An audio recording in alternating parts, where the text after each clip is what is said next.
નમસ્કાર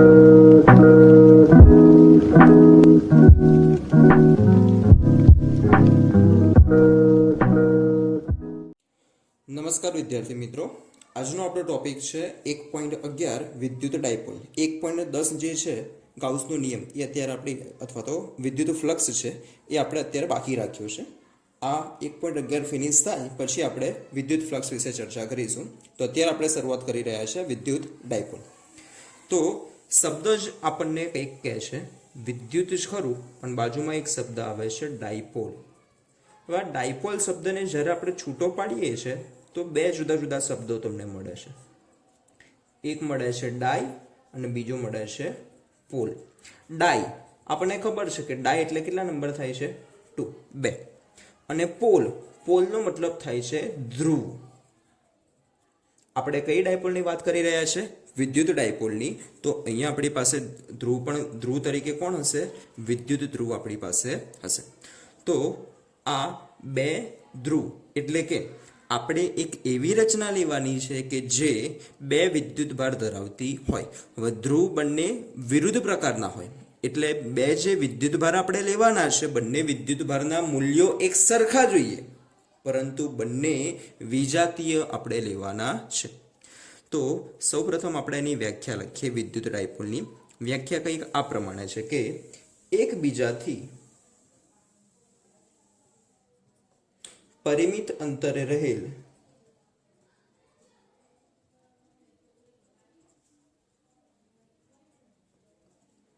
બે સમાન મૂલ્યના વિજાતીય વિદ્યુત ભારોથી બનતા તંત્રને વિદ્યુત ડાયપોલ કહે છે. આકૃતિ જોઈએ એટલે વ્યાખ્યા થોડી વધારે સ્પષ્ટ થશે. વ્યાખ્યામાં શું કીધું છે? એકબીજાથી પરિમિત અંતર રહેલા બે સમાન મૂલ્યના અને વિજાતીય વિદ્યુત ભાર. એટલે અહીંયા આપણી પાસે બે જુદા જુદા વિદ્યુત ભાર આપણે લઈએ છીએ. માની લો કે એક વિદ્યુત ભાર છે ક્યુ, તો બીજાનું પણ મૂલ્ય એટલું જ રાખવાનું છે ક્યુ જેટલું, પણ બંને વિજાતીય હશે. માની લો કે આ ધન આપણે લીધો છે તો બીજો વિદ્યુત ભાર આપણે કેવો લેવાનો છે? ઋણ લેવો પડે. આ બંને વચ્ચેનું જે કોઈ પણ અંતર હોય એ અંતર માટે સપોઝ બંને વચ્ચેનું જે મધ્ય બિંદુ હશે એનું નામ આપું છું O. મધ્ય બિંદુથી બંને તરફનું અંતર એક સરખું જ હોવું જોઈએ. આ અંતરને આપણે ડિફાઇન કરીએ છીએ એ વડે, એટલે કે O થી પ્લસ ક્યુ નું અંતર પણ એ જેટલું છે, O થી માઇનસ ક્યુ નું અંતર પણ એ જેટલું છે. એટલે આ ડાયપોલના બે વિદ્યુત ભારો વચ્ચેનું કુલ અંતર તમને પૂછે તો એ અંતર કેટલું થશે? A plus A. That means કે ટોટલ અંતર તમને મળ્યું છે 2A જેટલું. તો આમ બે સમાન મૂલ્યના વિજાતીય વિદ્યુત ભાર એકબીજાથી પરિમિત અંતરે, પરિમિત એટલે કે ફાઇનાઇટ, નજીકના અંતરે રહેલા હોય તો બનતા તંત્રને આપણે કહીએ છીએ વિદ્યુત ડાયપોલ. ડાયપોલ એટલે બે શબ્દનો બનેલો છે. ડાય દેટ મીન્સ કે 2, પોલ દેટ મીન્સ કે ધ્રુવ. વિદ્યુત ધ્રુવ અહીંયા આવેલા છે. હવે આ વિદ્યુત ડાયપોલ તો આપણે જોઈ લીધી, પણ એની અંદર કામની વસ્તુ શું છે? તો વિદ્યુત ડાયપોલની અંદર આપણા માટે જે કામની વસ્તુ છે એક રાશિ છે કે જેને આપણે કહીએ છીએ ડાયપોલ મોમેન્ટ. કઈ રાશિ છે? Dipole moment. આ જે ડાયપોલ મોમેન્ટ છે એ પણ એક સદિશ રાશિ છે અને એનો સિમ્બોલ છે કેપિટલ P. જે વેગમાનનો સિમ્બોલ હતો એ જ સિમ્બોલ છે ડાયપોલ મોમેન્ટનો, કેપિટલ P. એ પણ સદિશ રાશિ છે. ડાયપોલ મોમેન્ટને આપણે કેવી રીતે શોધી શકીએ? તો ડાયપોલ મોમેન્ટ માટે ડાયપોલ ઉપર પાછા જવું પડશે. તો ડાયપોલ ઉપરના બે જે વિદ્યુત ભાર હતા બંનેના મૂલ્યો એક સરખા છે, તો બેમાંથી કોઈ પણ એકનું તમે મૂલ્ય લઈ શકો. મૂલ્ય કેટલું છે? Q. અને બંને વિદ્યુત ભાર વચ્ચેનું અંતર કેટલું છે? Total 2A. તો Q ઇન્ટુ 2A, આ જે ગુણાકાર તમને મળે છે આ ગુણાકારને જ આપણે ઓળખીએ છીએ ડાયપોલ મોમેન્ટ P તરીકે. તો સૂત્ર આપણે યાદ રાખીશું, dipole moment P that is equals to Q into 2A. આની દિશા મૂલ્ય તો આના પરથી તમને મળી જશે, પરંતુ ડાયપોલ મોમેન્ટની જો તમારે દિશા જાણવી હોય તો દિશા નોર્મલી અત્યાર સુધી તમે કોઈ પણ વસ્તુની દિશા જોઈ હોય તો એ લગભગ તમે ધનથી ઋણ સુધી હોતી હતી, બટ આ ડાયપોલ મોમેન્ટની દિશા ખાસ ધ્યાન રાખજો, ઋણ વિદ્યુતભારથી પ્લસ ક્યુ વિદ્યુતભાર તરફની લેવામાં આવે છે. એટલે આ એક ડાયપોલ આપણે રચી છે, આ ડાયપોલની ડાયપોલ મોમેન્ટ મારે શોધવી હોય તો સૂત્ર આના પરથી મૂલ્ય મળશે, પણ દિશા કઈથી કઈ તરફ હશે? ઋણથી ધન તરફ. એટલે કે ઋણથી ધન તરફ આ તરફ ડાયપોલ મોમેન્ટ પી ની દિશા તમને મળે. ડાયપોલ મોમેન્ટનો આના પરથી એકમ મેળવવો હોય તો એકમ સૂત્ર પરથી આપણે મેળવી શકીએ છીએ. પહેલા છે ક્યુ એટલે કે વિદ્યુતભારનું એકમ થશે કુલમ. 2a અંતર છે, અંતરનો એકમ શું થાય છે? મીટર. તો ડાયપોલ મોમેન્ટનો એકમ થયો કુલમ ઇન્ટુ મીટર. યાદ રાખજો આ સેન્ટીમીટર નથી, સી કેપિટલ છે, એમ સ્મોલ છે, એટલે આ છે કુલમ ઇન્ટુ મીટર. અને ડાયપોલ માટે ખાસ એક વસ્તુ અગત્યનું છે કે ડાયપોલ કોઈ પણ હોય તો ડાયપોલ પરનો કુલ વિદ્યુતભાર, ચલો એના પરનો કુલ વિદ્યુતભાર ગણો તો પ્લસ ક્યુ અને માઇનસ ક્યુ બંનેનો સરવાળો કરશું તો આન્સર એટલું મળશે તમને 0. એટલે ડાયપોલ પરનો કુલ વિદ્યુતભાર હંમેશા કેટલો મળવાનો છે તમને? 0 મળે છે. હંમેશા કેટલો મળશે? 0 વિદ્યુતભાર. પણ વિદ્યુતભાર 0 છે એનો મતલબ એવું નહીં કે એનું વિદ્યુત ક્ષેત્ર નહીં હોય. ડાયપોલ પરને કંઈક ને કંઈક તમને વિદ્યુત ક્ષેત્ર મળવાનું છે, તો ડાયપોલ પરનું વિદ્યુત ક્ષેત્ર અથવા તો ડાયપોલને કારણે ઉદ્ભવતું વિદ્યુત ક્ષેત્ર અશૂન્ય હોય છે, એટલે કે શૂન્ય હોતું નથી. તો આ બધી વસ્તુ થઈ વિદ્યુત ડાયપોલ માટે. આકૃતિ પરથી આપણે વ્યાખ્યા યાદ રાખીશું કે બે સમાન વિજાતીય વિદ્યુતભાર અને પરિમિત અંતરે મૂકતા બનતી રચનાને આપણે કહીએ છીએ વિદ્યુત ડાયપોલ. અગત્યની વસ્તુ છે ડાયપોલ મોમેન્ટ. દિશા ખાસ યાદ રાખજો, ઋણથી ધન તરફની આપણે લેવામાં આવે છે. એકમ છે કુલમ ઇન્ટુ મીટર. ઓકે, વિદ્યુત ડાયપોલ વિશે આગળ આપણે ચર્ચા કરી. વિદ્યુત ડાયપોલ અને એની ડાયપોલ મોમેન્ટ. વિદ્યુત ડાયપોલ માટે આપણે જોયું કે એના માટે કુલ વિદ્યુતભાર હંમેશા તમને કેટલો મળે છે? 0. પરંતુ વિદ્યુત ક્ષેત્ર હંમેશા અશૂન્ય હોય છે. તો હવેનો ટોપિક આવે છે કે વિદ્યુત ડાયપોલને કારણે ઉત્પન્ન થતું વિદ્યુત ક્ષેત્ર. પરીક્ષાની અંદર પણ ઘણી વખત આ પ્રશ્ન પૂછાયેલો છે, પરંતુ આ પ્રશ્નની અંદર બે ટોપિક આવે છે. એમાં સૌથી પહેલો આવે છે જે આપણે વિદ્યુત ક્ષેત્ર શોધીએ છીએ એ ક્યાં શોધવાનું છે? ડાયપોલની અક્ષ ઉપરના બિંદુએ આપણે વિદ્યુત ક્ષેત્ર શોધવું છે. તો સૌથી પહેલા આપણે વિદ્યુત ડાયપોલની અક્ષ પરના બિંદુ માટે વિદ્યુત ક્ષેત્રનું સૂત્ર મેળવવાનો પ્રયત્ન કરીએ. સૂત્ર મેળવવાનો ટ્રાય કરીએ એ પહેલા આપણે વિદ્યુત ડાયપોલ એક લઈ લઈએ છીએ. વિદ્યુત ડાયપોલ ઉપર કેટલા વિદ્યુતભાર હોવાના છે? 2 વિદ્યુતભાર હોય છે. તો જે 2 વિદ્યુતભાર છે એ વિદ્યુતભાર આપણે લઈ લઈએ છીએ. એક આ વિદ્યુતભાર છે, બીજો એક આ વિદ્યુતભાર છે. આનું મૂલ્ય છે પ્લસ ક્યુ, આનું મૂલ્ય તમને મળવાનું છે માઇનસ ક્યુ. હવે બંનેને જોડતું એક રેખાખંડ આપણે દોરીશું. બંને જે વિદ્યુતભાર છે આ વિદ્યુતભારને જોડતો આપણે એક રેખાખંડ દોરવો છે. આ એક કાલ્પનિક રેખા છે. તો આ જે રેખા આપણે દોરેલી છે કે બંને વિદ્યુતભારમાંથી પસાર થતી કાલ્પનિક રેખા, આ રેખાને જ આપણે કહીએ છીએ ડાયપોલની અક્ષ. શું ડ્રો કરી છે આપણે? આ ડાયપોલની અક્ષ આપણે ડ્રો કરેલી છે. ડાયપોલના બંને વિદ્યુતભારોથી વચ્ચેનું એક બિંદુ જે કેન્દ્ર આવે છે ને આપણે નામ આપેલું છે બિંદુ O. O થી પ્લસ ક્યુ સુધીનું અંતર એ આપણે લઈએ છીએ A જેટલું. માઇનસ ક્યુ સુધીનું અંતર એ પણ આપણે લઈએ છીએ A જેટલું. હવે મારે વિદ્યુત ક્ષેત્રની ગણતરી કરવી છે. વિદ્યુત ક્ષેત્ર ગણતરી કરવી છે, પરંતુ વિદ્યુત ક્ષેત્ર કયા બિંદુ પાસે શોધવું છે? માની લઉં છું કે મારી પાસે કોઈ એક અક્ષ ઉપરનું બિંદુ P છે કે જ્યાં મારે વિદ્યુત ક્ષેત્ર શોધવું છે. આપણે વિદ્યુત ક્ષેત્ર કયા બિંદુ પાસે શોધવું છે? આ બિંદુ P છે. આ બિંદુ P પાસે આપણે વિદ્યુત ક્ષેત્ર શોધવું છે. તો એ માટે સૌપ્રથમ હું બિંદુ P ઉપર વિદ્યુત ક્ષેત્ર કોણ કોણ ઉત્પન્ન કરશે? તો 2 વિદ્યુતભાર છે પ્લસ ક્યુ અને માઇનસ ક્યુ, બંને એના ઉપર વિદ્યુત ક્ષેત્ર ઉત્પન્ન કરવાના છે. તો બંનેથી બિંદુ P નું અંતર કેટલું છે એની આપણે ગણતરી કરી લઈએ. તો સૌપ્રથમ બિંદુ P નું વિદ્યુતભાર પ્લસ Q થી અંતર આપણે મેઝર કરીએ. આ પ્લસ Q છે, તો આ બંને વચ્ચેનું અંતર કેટલું છે? અંતરની ગણતરી માટે માની લઉં છું કે જે બિંદુ O હતું ડાયપોલનું કેન્દ્ર, ડાયપોલના કેન્દ્રથી બિંદુ P આપણે એવું લીધું છે કે જે અંતર r જેટલું, ડાયપોલના કેન્દ્રથી બિંદુ P નું અંતર કેટલું છે? r જેટલું છે. ચલો, આખું અંતર r છે P થી O સુધીનું. Q થી O સુધીનું અંતર છે a, તો આ બાકી વધેલું અંતર કેટલું હશે? પ્લસ Q થી બિંદુ P સુધીનું અંતર તમને મળશે r માઇનસ a જેટલું. આખા r માંથી a માઇનસ કરીએ તો તમને r માઇનસ a મળશે. આવી જ રીતે જે બીજો વિદ્યુતભાર છે માઇનસ Q, આ માઇનસ Q થી બિંદુ P સુધીનું જે અંતર તમારે માપવું હોય તો આ અંતર, ચલો આ બિંદુ O સીધું અંતર થયું કે જે છે r, અને આ વધારાનું a જેટલું, એટલે ટોટલ અંતર થઈ ગયું છે r પ્લસ a. ફરીથી બિંદુ P નું પ્લસ Q થી અંતર કેટલું મળ્યું? r minus a. બિંદુ P નું માઇનસ Q થી અંતર મળ્યું છે તમને r પ્લસ a. તો બે વિદ્યુત ભારો છે એટલે વિદ્યુત ક્ષેત્ર પણ તમને જુદા જુદા બે મળશે.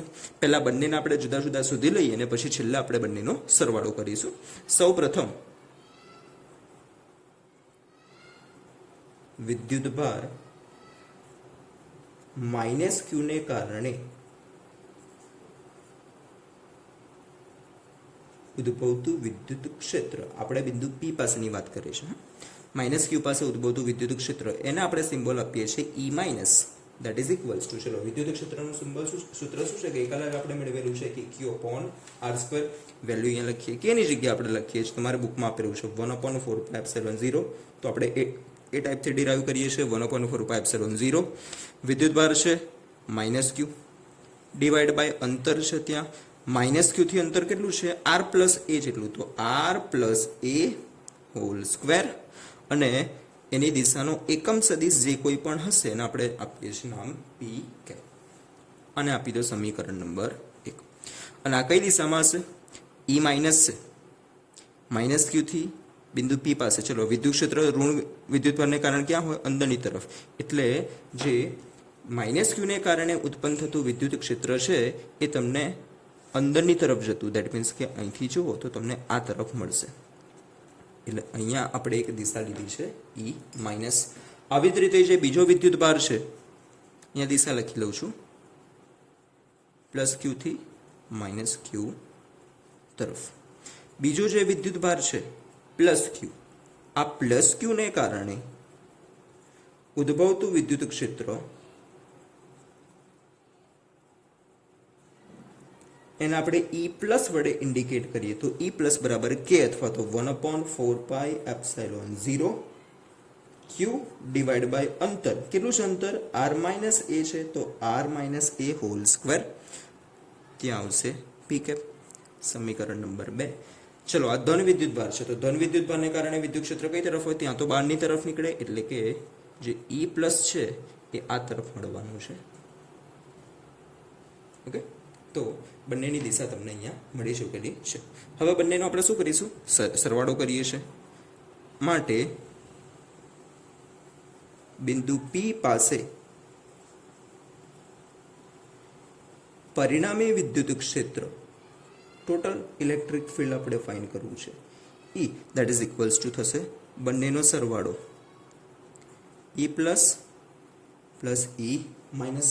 તો ચલો બંનેનો સરવાળો કરીએ. વેલ્યુ પહેલા અહીંયા મૂકી દે છે. E પ્લસની વેલ્યુ કેટલી છે?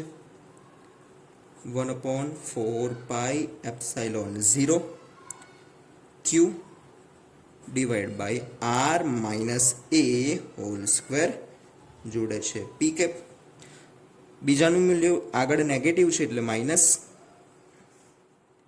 1/4πε0 Q અપોન તેના માટેનું અંતર છે r plus a whole square અને p કેપ. આગળ જોઈએ.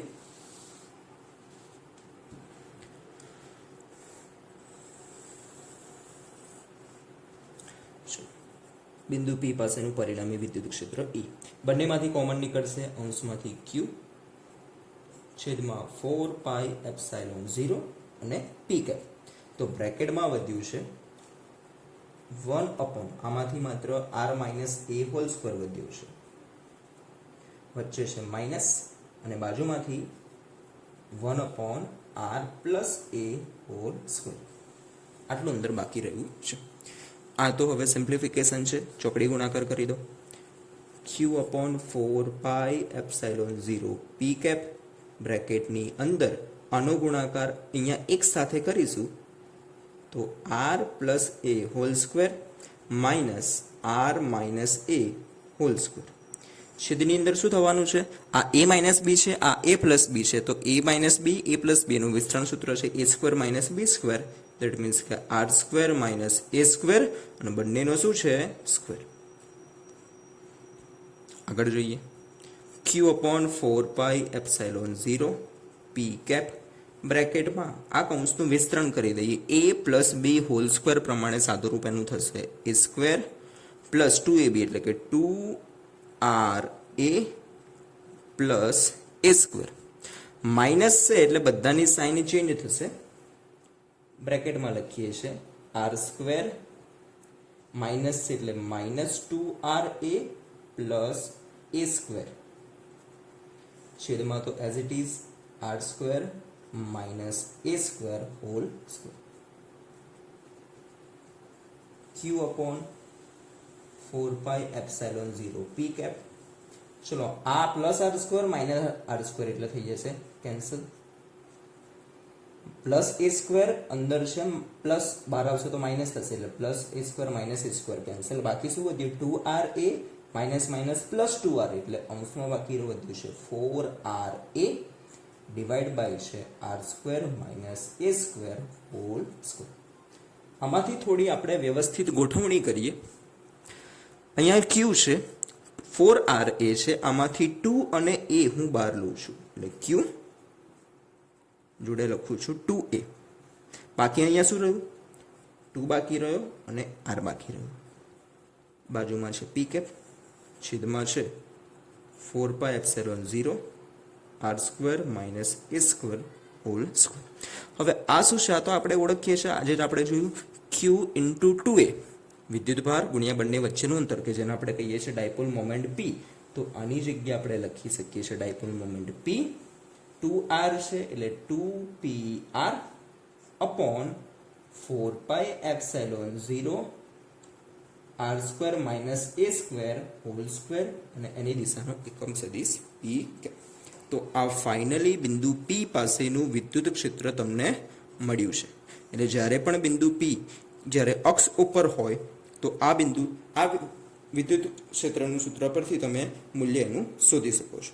બીજી વસ્તુ, જો બિંદુ p ખૂબ દૂરના અંતરે આવેલું હોય એટલે કે જો r ના મૂલ્ય કરતાં એનું મૂલ્ય ઘણું નાનું હોય, બિંદુ p નું અંતર r ઘણું વધારે હોય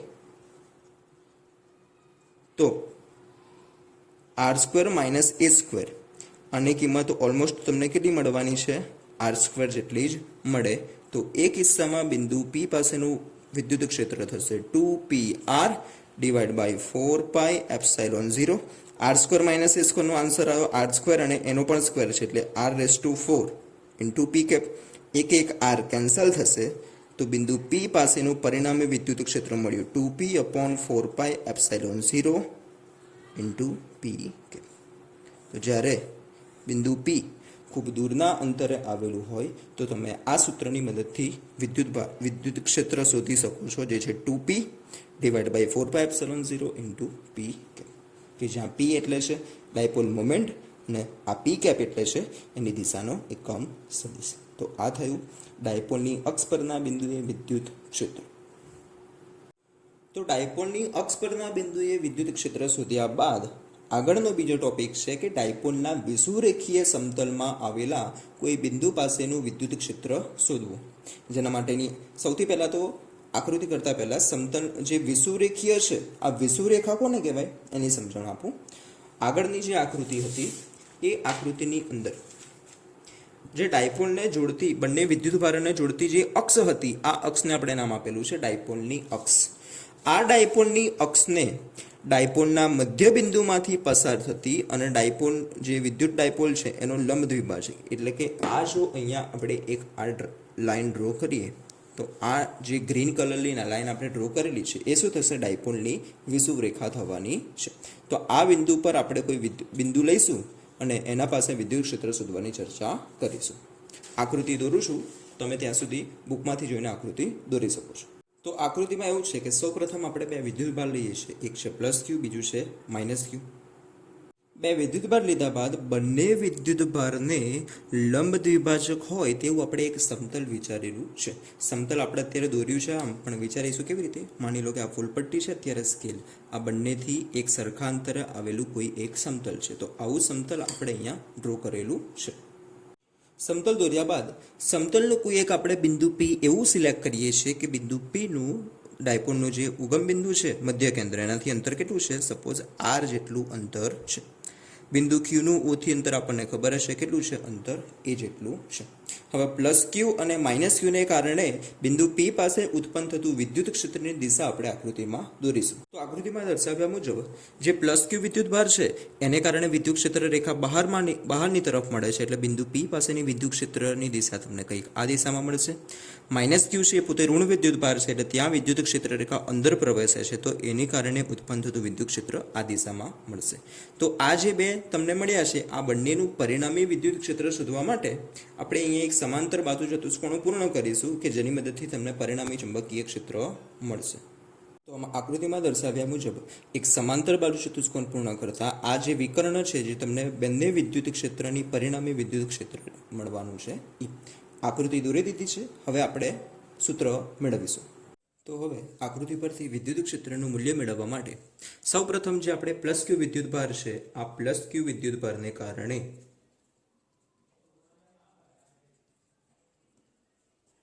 બિંદુ પી પાસે ઉદ્ભવતું વિદ્યુત ક્ષેત્ર મેળવીએ કે જેને આપણે અહીંયા આપણે નામ આપીશું ઈ પ્લસ બરાબર થશે 1/4πε0 ક્યુ ડિવાઈડ બાય આર સ્ક્વેર. ચલો હવે પ્લસ ક્યુ અને બિંદુ પી વચ્ચેનું અંતર કેટલું છે, આ એ છે, આ અંતર આર છે. તો પાયથાગોરસના નિયમ પ્રમાણે આ એક બાજુ આ બીજી બાજુ આ થશે એનું કર્ણનું મૂલ્ય કેટલું હોય, બંનેના વર્ગના સરવાળા જેટલું વર્ગમૂળ, અને આપણે એનો વર્ગ જોઈએ છે એટલે અહીંયા વર્ગમૂળ આવવાનું નથી, એ સ્ક્વેર પ્લસ આર સ્ક્વેર, અને એની દિશાનું એકમ સદિશ કે જેને આપણે આપીશું પી કેપ. સમીકરણ નંબર 1 દિશા આકૃતિમાં દર્શાવેલી છે. આવી જ રીતે માઇનસ ક્યુને કારણે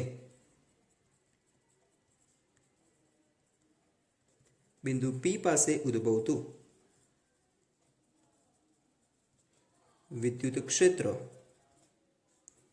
E minus that is equals to થશે 1/4πε0 માઇનસ ક્યુ, કેમ કે ઋણ વિદ્યુતભાર છે, ડિવાઈડ બાય ત્યાં અંતર કેટલું થશે, ત્યાં પણ આ અંતર એ જેટલું, આ છે આર, એટલે ત્યાં પણ પાયથાગોરસના પ્રમાણે એ સ્ક્વેર પ્લસ આર સ્ક્વેર અને પી કે. ઓકે, બંનેનું પરિણામી વિદ્યુત ક્ષેત્ર તમારે મેળવવું હોય તો પરિણામી વિદ્યુત ક્ષેત્ર માટે બંનેને શું કરવું પડશે, સરવાળો. હવે સરવાળો કરતી વખતે એક વસ્તુ ધ્યાન રાખીએ છીએ કે પરિણામી વિદ્યુત ક્ષેત્ર આપણને આ પ્રમાણે મળ્યું છે. ઓકે, માની લઉં છું કે આ જે એંગલ છે આ અહીંયા ખૂણો કેટલો છે, થીટા, તો આ ખૂણો પણ અહીંયા કેટલો તમને મળવાનો છે, થીટા જેટલો જ મળવાનો છે.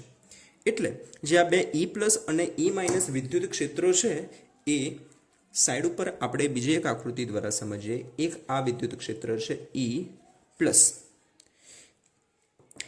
વિદ્યુત ક્ષેત્રના શું થશે, બે ઘટકો મળશે. એક ઘટક આ દિશામાં મળશે, બીજો ઘટક ઉપરની તરફ મળશે. ઉપરની તરફનો જે ઘટક છે એ થશે ઈ પ્લસ સાઇન થીટા, અને આ તરફ જે ઘટક આવશે એ થશે ઈ પ્લસ કોસ થીટા. આવી જ રીતે જે આપણી પાસે બીજો ઘટક છે ઈ માઇનસ, તો ઈ માઇનસ માટે પણ એના પણ બે ઘટક તમને અહીંયા મળવાના છે. એક નીચેની તરફ મળશે કે જે થશે ઈ માઇનસ સાઇન થીટા, અને બીજો આ જ દિશામાં મળવાનો જે એ પણ થવાનું છે ઈ માઇનસ કોસ થીટા. તો ત્યાંથી જુઓ તો ઈ પ્લસ સાઇન થીટા અને ઈ માઇનસ સાઇન થીટા બંનેની દિશા કેવી છે, પરસ્પર વિરુદ્ધ, એટલે એ બંનેની અસર શું થઈ જશે, કેન્સલ. એટલે વિદ્યુત ક્ષેત્ર માત્ર ને કયા ઘટકને કારણે મળે છે, બંનેના કોસ ઘટકને કારણે જ મળે છે. તો પરિણામી વિદ્યુત ક્ષેત્ર E જો તમારે શોધવું હોય તો આ રીતે આપણે લખી શકીએ E1 પ્લસ E2 બંનેનો માત્ર કોસ ઘટક છે એટલે કે cos theta into P cap. પરંતુ અહીંયા આપણે પી કેપ નહીં લખી શકીએ, માઇનસ પી કેપ લખવું પડશે. કેમ? દિશા આપણને આ તરફ મળી છે. જે વિદ્યુત ડાયપોલની મોમેન્ટની દિશા કઈ તરફ હોય? ઋણથી ધન તરફ, એટલે કે આ તરફ. વિદ્યુત ક્ષેત્રની દિશા એનાથી ઋણ તરફ, એનાથી વિરુદ્ધ દિશામાં મળી છે, એટલે મેં આગળ લખ્યું છે નેગેટિવ. ચલો E1 અને E2 ની કિંમત આપણી પાસે જે છે અહીંયા આપણે મૂકી દઈએ. E1 ની વેલ્યુ થશે 1/4πε0 q upon a square plus r square. P cap તો બંનેમાંથી આપણે કોમન કાઢેલા છે. બીજો થઈ જશે પ્લસ q એટલે 1/4πε0 q upon r square plus a square cos theta into P cap.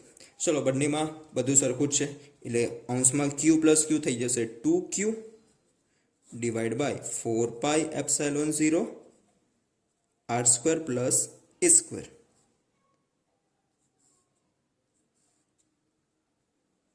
Into cos theta. આકૃતિ પરથી જુઓ તો કોસ થીટાની મૂલ્ય કેવી રીતે મેળવી શકે? એના માટે એક આ ત્રિકોણ ધ્યાનમાં લેવાનો છે. આ જે ત્રિકોણ છે આપણી પાસે, આજે આપણો પ્લસ ક્યુ વિદ્યુત ભર છે, આ બિંદુ O, આ છે બિંદુ P. આ ખૂણો થીટા છે તો કોસ થીટાનું સૂત્ર આ સામેની બાજુ છે R, આ છે A અને આ છે એનો કર્ણ. તો ચલો કોસ થીટાની વેલ્યુ શું છે? કોસ થીટા એટલે કે પાસેની બાજુ ભાગ્યા કર્ણ. પાસેની બાજુ અહીંયા કેટલી છે? થીટાની પાસેની બાજુ છે A. કર્ણ કેટલો થશે? a square plus r square. પણ અહીંયા માત્ર કર્ણ છે, કર્ણનો વર્ગ નથી, એટલે એનું વર્ગમૂળ લેવું પડશે. અને જોડે આવે છે પી કેપ. ઓકે, આગળ નેગેટિવ તો છે જ. આગળ જોઈએ.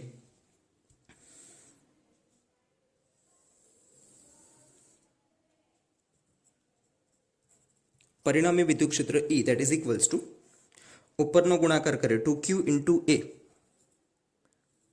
2a into q. ઓકે, છેદમાં શું થશે? 4πε0. અહીંયા r સ્ક્વેર પ્લસ a સ્ક્વેરની એક ઘાત હતી, અહીંયા 1/2 ઘાત છે તો ઘાતનો સરવાળો થશે 1 + 1/2 એટલે a સ્ક્વેર પ્લસ r સ્ક્વેરની 1 + 1/2 એટલે થશે ટોટલ 3/2 ઘાત. આગળ નેગેટિવ ને પી કેપ. તો q ઇન્ટુ 2 ને તમે ઓળખો છો, આજે જ આપણે મેળવ્યું છે dipole moment p divide by 4πε0 a square plus r square whole raise to 3/2 into P cap. તો ડાયપોલના વિષુવવૃત્તીય સમતલ ઉપરના કોઈ પણ બિંદુ P પાસે તમારે વિદ્યુત ક્ષેત્ર મેળવવું હોય તો આ સૂત્રની મદદથી તમે મેળવી શકો છો. હવે જો બિંદુ P એવું હોય કે જેથી r is very much greater than a હોય તો r square plus a square આનું મૂલ્ય લગભગ કેટલું મળવાનું છે? r સ્ક્વેર જેટલું જ મળશે. અને એને કારણે વિદ્યુત ક્ષેત્ર E that is equals to મળશે -p divide by 4πε0. a square plus r square છે એનો આન્સર મળશે r સ્ક્વેર. અને r સ્ક્વેરનો પણ કેટલી ઘાત છે? ત્યાં 3/2 ઘાત છે તો 2 કેન્સલ એટલે r ની કેટલી ઘાત વધી? 3 ઘાત. એટલે લખી શકીએ r ક્યુબ, r ની 3 ઘાત અને જોડે આવશે પી કેપ. જો કે ના સ્વરૂપમાં લખીએ તો E = તમે લખી શકો છો 1/4πε0 એટલે કે k minus kp upon r cube into P cap. એટલે અહીંયા દૂરના અંતર વિદ્યુત ક્ષેત્ર એ અંતર સાથે કેવી રીતે ઘટે છે? 1/r³ અનુસાર ઘટે છે. નજીકનું બિંદુ હશે તો કયા પ્રમાણે ઘટે છે? 1/r² અનુસાર. પણ દૂરના બિંદુએ 1/r³ અનુસાર ઘટવાનું છે. તો આ થઈ ડાયપોલના વિષુવરેખીય સમતલમાં આવેલા કોઈ બિંદુ પાસે વિદ્યુત ક્ષેત્ર. આ બંને થિયરી ઘણી બધી ઇમ્પોર્ટન્ટ છે.